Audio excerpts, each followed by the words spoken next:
ഇത് ചെയ്തവൻ ആരായാലും അവൻ്റെ തലയിൽ ഇടുത്തി വീഴണം. എന്തൊരു കഷ്ടമായത്! സത്യത്തിൽ ഒരു പ്രസ്ഥാനത്തിൻ്റെ ഒരു നിർണായക വിങ്ങിൻ്റെ ഉപാധ്യക്ഷയാ ടീച്ചർ.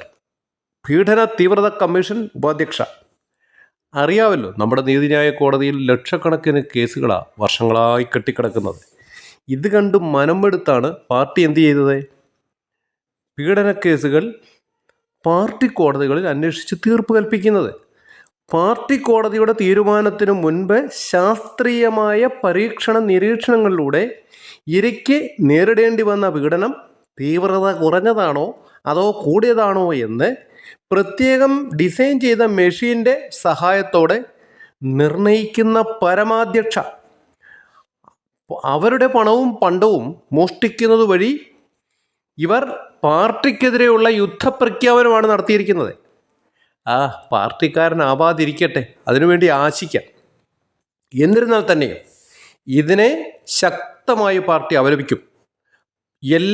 ഇന്ന് പാർട്ടിയുടെ നേതൃത്വത്തിൽ എല്ലാ ബ്രാഞ്ച് കമ്മിറ്റികളിലും DYFIയുടെ നേതൃത്വത്തിലും പന്തം കൊളുത്തി പ്രകടനം.